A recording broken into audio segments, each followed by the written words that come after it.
Church finances can be one of the most stressful things to plan out as you're starting your new church. Today, I bring to you a lot of experience with church lending. As the Vice President of the Loan Fund, I have analyzed the financial statements and the budgets of hundreds of churches. I've also pastored a church. And in that, I have a lot of background with operational. However, when it comes to starting a church, the launch phase is the most important part to get everything going. Joumeel here has launched a church, and you've created church budgets before from a launch side. So today in this video, we're going to show you the difference between a launch budget and an operational budget, two completely different dynamics. Joumeel, tell us about, in the launch itself, getting started. How does someone roll out that process? Yeah, so of course, first of all, to have a launch budget, you've got to raise a launch budget. And I really have a few thoughts about that it really helped us get some money off the ground. We started with $0, of course, as we all do, and kind of through prayer and fasting and some strategy, we were able to raise about $150,000 to launch our church. And when I kind of go back and look at what worked, first of all, I think you've got to, number one, really communicate a compelling vision. I always like to say, and you've heard it before, people like to give to vision and not need. Sometimes as church planners, we can kind of have that needy mindset of, well, if you bless God, if you'll give us some money, maybe we'll survive. But I really had a different approach where we presented a compelling vision and just said, listen, this is what we want to do to change our city. And if you want to be a part of it, almost like you're lucky. And I think, really communicating a compelling vision is something that makes such a difference in actually fundraising to get to that launch budget. Secondly, I would just say, you've got to offer people multiple practical ways to give. I think when it comes to raising a budget, it's not an either or, it's a both and, right? Where everything you can do to give people an opportunity to give, you want to do it. I get that question a lot. Tell me the one thing that helped you raise money. Well, there was a million things we did to help us raise money. And I think, things like doing a donor dinner or a giving event. Brother Rick, we had one night, we did a fundraising night, a donor dinner. We raised $50,000 on one night. That's incredible. Doing an excellent dinner.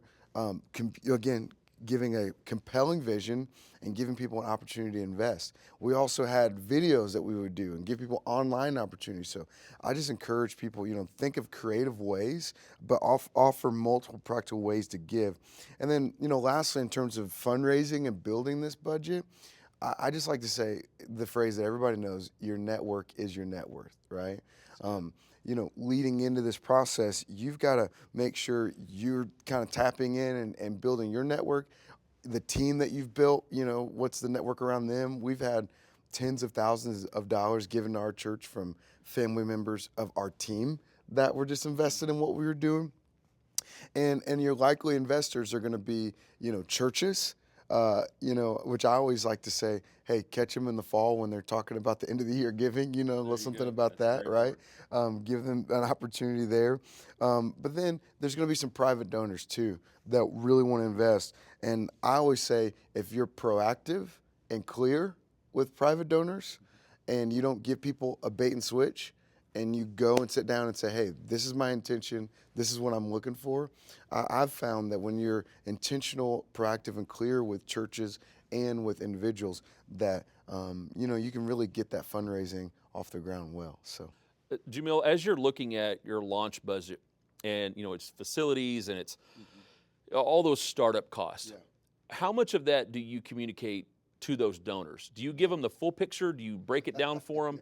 How do you communicate that? Yeah, so I think that launch budget, and I know we're going to dig into the operations once you get going, but that launch budget, the actual sheet of paper, the PDF that has the information is so important. First of all, it's got to be super clear, right? Because clarity increases generosity. When people can look at your launch budget before you have the money, right? And they can see very clearly, here's exactly how much the t-shirts are going to cost. And here's, I'm just telling you, for us, it just helped us raise so much more money because the donors, they're concerned about ROI, right? And when the budget is clear, it really answers a lot of questions proactively. I'd also say it has to be excellent. It has to look excellent. On my budget, had our logo on it. It was branded well. I love that. And to be honest with you, the donors that saw just the extra intentionality of me saying, hey, we made this not only be good, but we made it look pretty. It meant something to them. So I think that's another thing practically about your launch budget. It's got to be excellent. And then again, it's just got to be incredibly detailed because you want to answer the questions that donors have before they get to ask it, right? That's awesome. So when they can look on and that thing with, a lot of times people can just make a general statement on a budget, here's what we're spending on facilities, right? Well, what's the facility? How much is it? How much is the rent? How much is the water? But, what's the detail on that? And we found the more detailed we were, the more generous our donors were when it came to the actual physical launch budget we had. That's excellent. One of the things that we teach in stewardship is find every way possible to build trust. Yeah. When you're building trust with your donors, they're going to donate more. Yes. And I love how you said that about, create it, make it pretty. Yeah. Make it professional. Yeah. Don't just hand somebody a handwritten note somewhere. That professionalism builds credibility, which produces trust. Yeah. I love how you said that. One of the things I've heard you talk about before is something like plan the work and work the plan. You've mentioned that before. Can you dig into that a little bit about working the plan that you've established? Yeah. The biggest thing I'll say there is a lot of times when people try something and it's not immediately successful, they kind of give up on it. Right. I find that in fundraising for a church plant. People, try something, they don't raise anything, and they kind of close up shop on that idea. The bottom line is the plan will work if you work it. And we were crazy diligent about grinding out on whatever strategy we had to raise money, and just knowing that, hey, it's going to take some time. This isn't going to happen in one moment. One event's not going to get the whole thing done. But if we collectively as a team could work the plan to raise money, work the plan to make sure our launch budget, got in the right hands, eventually, incrementally, it was going to work, little by little, right? And so that's really what I mean there is just you can't give up because, one thing didn't work. You gotta keep grinding out at it, because like we'll talk about here in a second. Once you get over to having launched the church and getting on the operation side, that's really what it is. Every year you got to just keep working at it, to make the financial end of your church work. Something I thought of while you were digging into those details, as a lender, we have some requirements that we have to stay within, and one of those is we want to see 3 years of financials for a church. And a lot of times, a church may experience a growth phase in that second year and need a property, and they don't have that, technical 3 years worth of financials. But if you can show me your launch budget, and you can show me how you plan for this, and you've built that credibility with your donors, you've created that consistency, that's credit. A church doesn't have a credit score like people do. And so we have to look for other ways to establish the credibility of a church. And those launch budgets are essential for doing that. So I would recommend all of you that are looking at launching, spend a lot of time developing that launch budget. Like he said, you plan that workout, you work that plan, and that becomes part of your financial history where you can show that reporting mechanism that gives the credibility to the lenders to finance those big dreams that you obviously have and that you definitely need. Yeah. So any more you want to add on the launch phase? No, I think I've covered it all, and I'd love to hear more about the operations side. Well, let's transition to that. Some questions that we get along the way, things like, when can I start taking a salary? I think that's probably the number one question I hear from pastors that are launching churches. At what point, can I be not so bivocational, or what point can I be full-time at the church? We want to help answer some of that today. Also, is there a cap on facility cost, operational cost? Through the past year and a half, we have analyzed over 200 churches, all their financials. Wow. We've also added in bits and pieces of information from about 800 other churches. So we've tried to take a picture of what do UPC churches look like as they grow. Some of the things that we've learned is, churches that average about 20 to 30 in attendance, they'll have approximately about $1,200 per attendee contributed to their budget. As your church starts to mature and as your church starts to grow, you see that number start increasing. As people become more discipled, those numbers increase. That's what you build your operational budgets off of. So if you're seeing growth and you're seeing $1,500 per attendee, $1,800, $2,200, you can recognize that your church is definitely getting more secure. One interesting thing that you can look at on the Church Loan Fund website, we have a resource called the Church Budgeting Tool. And in that, you can go in and project out. There's a slider bar on the left-hand side. You can project out as your growth goes. This is what your budget can do. And you're going to see something built into this budget that we have recognized in our churches, and that is what we call the 5x5 system. You start looking at 5 categories of income, 5 categories of expenses. As you look into those expenses, you realize that they change over time, okay? Your facility budgets, that can be mainly your rent expense. Your rent expense, you want it to be standard, but as you grow, it's going to need to grow. When you look at borrowing money, obviously that's going to take a big leap on that mortgage payment. At the same time, your operations, your electric bill, your water bill, some of those kind of things can change. I've seen a couple churches that had to rent parking spaces. Maybe their facility was a nice storefront, but they actually had to rent the parking lot next door. As it expands, some more expenses go into there. So as you're looking at building out your operational budget, you want to look at a couple years and see, okay, how are we going to expand? How are we going to grow? What are some of the big ticket items that are going to come with this? I know of one church that was able to acquire the second portion of a commercial condo unit. Well, he took everything into mind except that second portion didn't have heating and air in it. And so when you build out, okay, we need to build that into a budget as we look at these expansion costs. So on the facilities, those can become more set the more you get into it. When you start talking about numbers, we'll kind of throw some numbers out here. Some recommendations that we see is if you have facilities and payroll, those two numbers together should be somewhere in the 60 to 70% of your tithes and general offerings.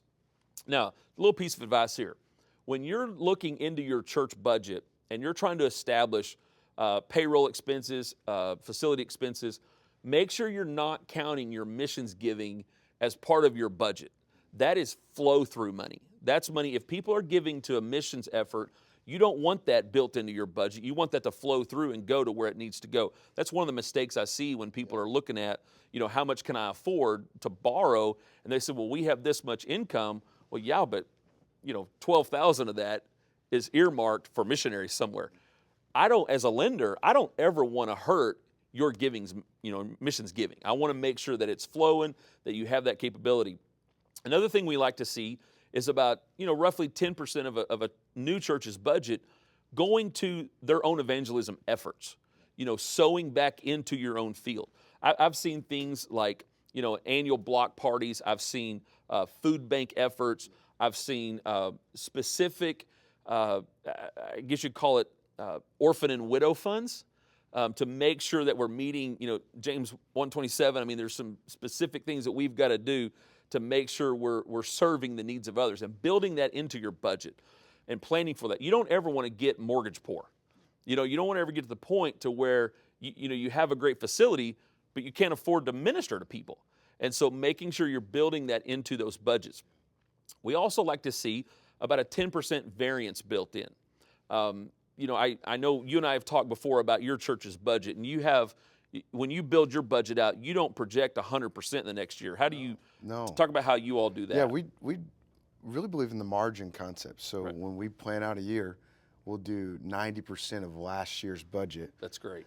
Just so we always have a 10% margin in case anything goes the other direction. Right. We're safe. And then if it goes the right direction, we've got that margin that goes into savings or can be allocated to missions. And honestly, to your point, Rick, I feel like as a church planner, when the people I see in us, low margin is kind of what kills a lot of church planners. Just Absolutely. That stress Sure of not having any breathing room. And so just little things like that we've done to make sure we can breathe a little bit. People move. We have a very transition type culture. Mm-hmm. And you never know when a family in your church may get a job offer, may have to move somewhere, and all of a sudden 10% of your budget is gone. And so making sure you're building that in. You mentioned when you have the surplus and putting into savings. There's a little thing that we did at the church I pastored, and I've also seen other churches do this, that as you're building out your budget, you want to build in a capacity to save money. Money does not save itself. You have to be very intentional about saving money. One of the things that we've done is at the end of each month, whatever that surplus profit is, we take 5% of that and immediately put it into a savings account. Yeah. Some months, literally some months, it was $3. I mean, it was very little. But there were other months where it was a substantial amount of money. And because it's based on a percentage, it's never going to hurt your budget. Over time, we were able to save up enough money that we were able to buy the lot across from our church and turn it into a parking lot for expansions. One of the fun things that happened with that, I had a church member come and he was like, hey, we didn't raise money for this. How are we getting this money? And so I reminded them that we had set this little 5% savings allocation over there. And the guy told me, he says, this is the first time in the history of this church that we've ever had a big purchase without selling peanut brittle. Wow. Without some fundraising effort to go into it. But it happened because we were intentional about saving money. And that's one of the things about establishing a budget is you have to be intentional about it. It's the plan that you talk about. And on the operational side, making sure that you're staying within those margins, monitoring it each month, each quarter, times like that, where you can make sure that you're not getting outside the rails somewhere, because somewhere down the road, you're going to need that money.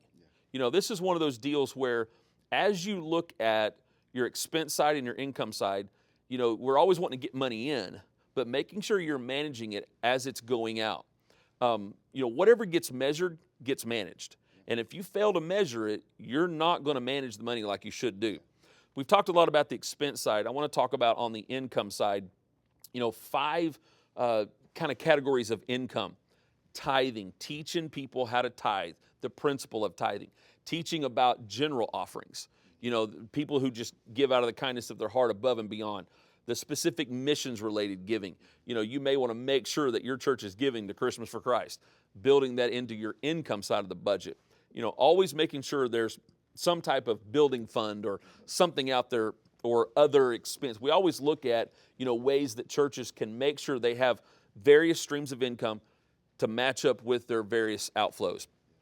When you put that all together, you can see over time how a church will grow and expand. It's amazing to see how when there is an effort put into managing the operational budget, there's always more to operate with. Yeah. It's a principle from Scripture. I go back to, Jesus said, if you're going to build a tower, sit down, count the cost, or as I say in the Rick Lovell version, sit down, create a budget to see if you can finish it. The point of that whole thing was really, it wasn't so much about the tower that was being built. It was the fact, hey, you can finish it. Because you look at the context, and the next thing was, it says if you don't finish it, people are going to look at you and mock you. Yeah. Okay? Jesus wants you to sit down and make sure you can finish the dream. Can you complete the project and break it into stages with a budget to get that consistency built into your plan there? We've covered a lot today.